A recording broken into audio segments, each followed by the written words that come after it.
Like sickness, death, mental illness, that's up to you. But if it's something that can be prevented, think highly of yourself enough that you don't want to be there.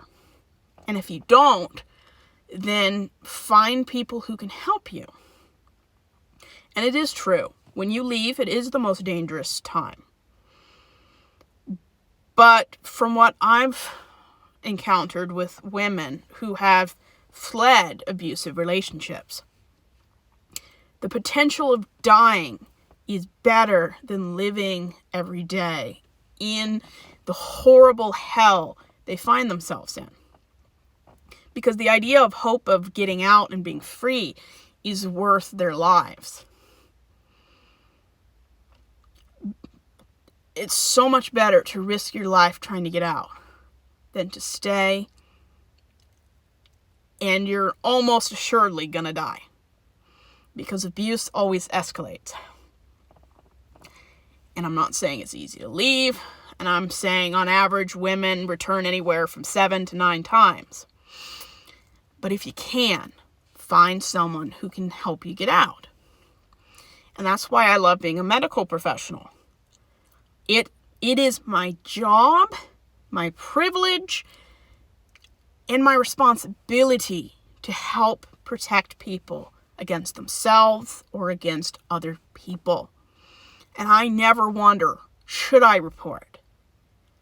The question that always goes through my mind is, what numbers do I need to call? What business cards do I need to give a survivor to help them? Anything less, you're a terrible person. And I don't want to know people like that.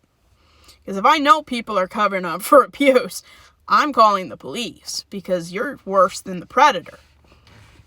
You are creating an environment where predators thrive. And if there were no enablers of this kind of behavior, there would be very few predators.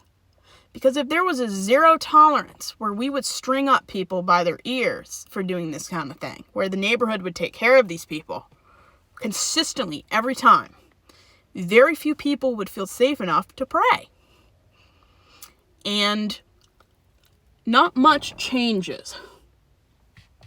And it's a sad thing, but I think we are becoming a more safe society because we can actually have legitimate conversations at work, privately, online, where people aren't as isolated when they're in abusive relationships. They can have more access to medical care, psychological care, and they can find support groups remotely.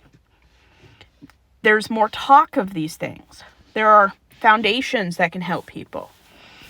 And you don't need a college education, a license, or a therapy certification to know who to call if somebody is a danger to themselves or other people.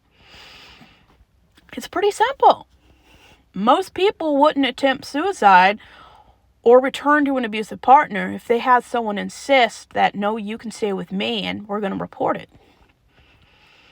It only takes one person to make someone's life miserable, and it only takes one person to make a difference.